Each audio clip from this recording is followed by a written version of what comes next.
Seri video peran media dalam mencapai kesetaraan gender sebelumnya sudah membahas mengenai bagaimana media menggambarkan perempuan. Ya, pemberitaan soal perempuan sudah cukup banyak gitu. Riset di Remo TV, kemudian riset Konde kemarin juga mengafirmasi itu. Cuman itu tadi kita masih sangat-sangat maskulin dan banyak mendiskriminasi kelompok minoritas gitu, misalnya, yang itu lebih adil dan juga lebih ramah gender gitu. Itu masih nggak bisa. Apalagi kan sekarang banyak jurnalis yang muda-muda, yang perempuan juga progresif.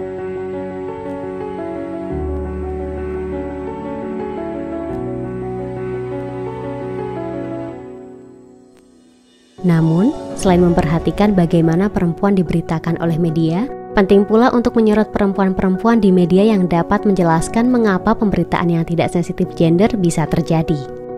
Harus diakui bahwa ekosistem jurnalisme di Indonesia masih sangat maskulin. Hal ini terlihat dari jumlah jurnalis perempuan di Indonesia yang masih minim. Dari 10 jurnalis umum, hanya 2 atau 3 yang merupakan jurnalis perempuan. Tapi saya melihat belakangan ini sudah mulai ada banyak perempuan yang dipertimbangkan ya, maksudnya perempuan yang punya kualitas bagus gitu di jurnalisme. Ada Najwa Shihab misalnya di narasi, kemudian ada Mbak Uni Lubis gitu di IDN ya. Terus kita punya juga jurnalis-jurnalis bernas gitu, jurnalis-jurnalis perempuan gitu di beberapa media, ada Mbak Evi Mariani, Mbak Lufiana dan sebagainya gitu. Jadi menurut saya ini salah satu indikator yang baik yang menunjukkan bahwa perempuan itu sebenarnya punya peluang untuk mendapatkan peluang lebih gitu. Hanya saja mungkin dalam praktiknya gitu, ketika kita bicara newsroom itu dominasi laki-laki itu masih ada gitu. Tidak jarang jurnalis juga mengalami dilema ketika membawakan agenda perempuan atau kesetaraan gender ke newsroom. Ketika masuk ke newsroom, agenda tersebut bisa jadi kalah dengan kepentingan pemilik modal. Saya nggak bisa menghakimi atau mengeneralisasi ya, tapi ada newsroom yang memang dia terpisah dengan pemilik modal, ada newsroom yang ya udah campur baur dengan pemilik modal, artinya nggak ada firewall. Nah yang kayak begini ini yang gawat gitu, karena misalnya orang-orang di newsroom katakanlah pemret begitu udah punya itikat untuk ayo dong kita bikin berita yang sensitif gender, ayo kita kawal terus pemberitaan RUU PKS supaya orang-orang nggak lupa gitu. Tapi ketika pemilik modalnya bilang gitu dan mungkin dia bisa ikut campur tangannya sampai ke newsroom, kamu nggak boleh beritain RUU PKS karena isu ini mungkin terlalu sektoral atau nggak ngangkat atau nggak menjual gitu ya, jangan gitu. Menurut survei yang diadakan pada tahun 2020 oleh Aji Jakarta, dari 87 responden perempuan dan laki-laki, 40% mengaku libur kurang dari 2 hari per minggu, 32% mengaku bekerja lebih dari 10 jam per hari, dan 95% mengaku tidak menerima upah lembur. Jurnalis perempuan juga berpotensi untuk mendapatkan beban ganda ketika bekerja dalam kondisi haid atau hamil dan menyusui. Bahkan, jurnalis perempuan belum mendapatkan perlindungan yang maksimal agar terhindar dari kekerasan seksual ketika bekerja. Menurut riset yang dilakukan oleh Aji Jakarta, dari Agustus hingga Desember 2020, kekerasan seksual terhadap jurnalis perempuan masih terjadi. Dalam rentang waktu sekitaran 4 bulan itu, ada 34 jurnalis yang dia mengisi survei. Dengan 25 orang itu mengaku pernah mengalami kekerasan seksual. Jadi ini jurnalis ya. Jadi dari 34 itu, 31-nya perempuan, 3 orangnya laki-laki. Jadi mengaku pernah mengalami kekerasan seksual saat bertugas sebagai jurnalis gitu. Ada yang mengalami catcalling, ada yang kayak mendapatkan KBGO dalam artian pesan bernuansa seksual yang tanpa konsen gitu. Ada yang bahkan pemerkosaan.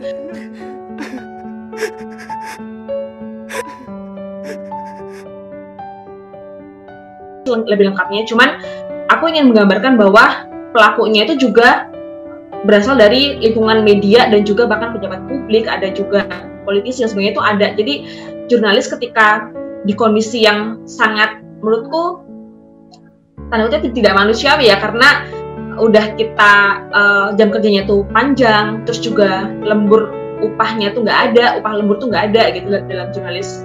Terus juga kita juga mengalami kekerasan-kekerasan yang bisa terjadi dimanapun dan kapanpun itu terjadi di kalangan jurnalis. Mendorong perubahan sistematis di media untuk menangani permasalahan tersebut dapat dilakukan salah satunya dengan menghadirkan tenaga ahli gender sebagai penasihat di perusahaan media. Kalau seandainya semua orang di newsroom itu tidak bisa diharapkan semuanya punya kacamata yang sama melihat pemberitaan gender, ya mungkin perlu ada orang yang secara dedikatif menduduki pos-pos atau desk liputan yang terkait dengan isu-isu perempuan gitu.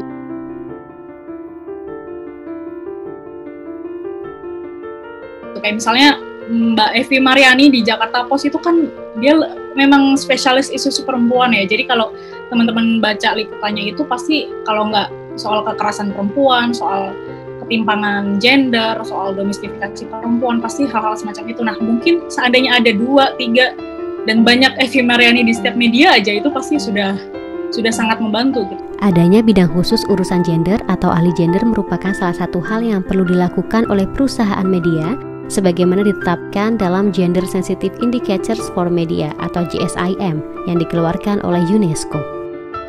Ahli gender menjadi penting dalam memonitoring dan mengevaluasi baik kesetaraan gender di tempat kerja maupun memantau sensitivitas konten.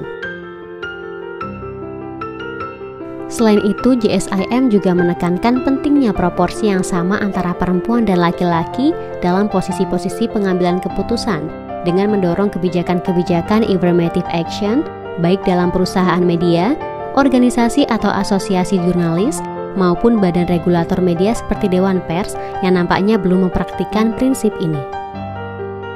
GSIM juga menekankan perlu dihilangkannya hambatan kerja bagi perempuan di media dengan kebijakan gaji dan peluang naik jabatan yang transparan, ketentuan cuti melahirkan dan cuti suami yang menemani istri melahirkan, dan hal-hal lainnya yang membuat jurnalis perempuan tidak harus memilih antara mengurus keluarga atau karir.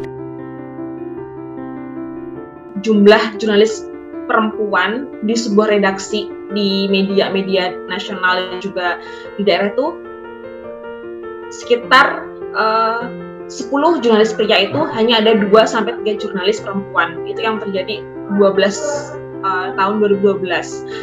Dengan di Jakarta itu sebenarnya lebih tinggi dikit dengan porsi 60 berbanding 40. Itu yang di Jakarta.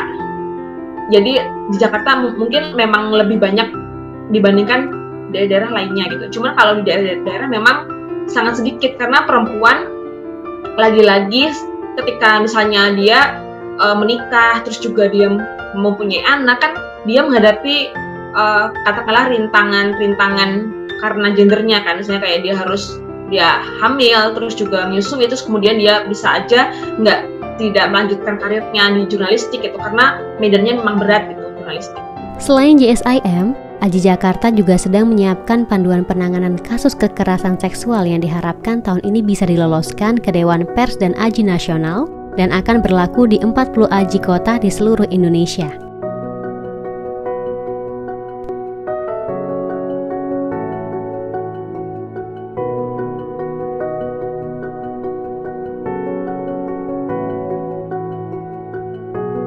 Dan yang aku rasa sih sangat mungkin untuk misalnya program SDGs itu diterapkan di media itu sangat mungkin asalkan mungkin ada plan kayak grand design-nya itu seperti apa gitu.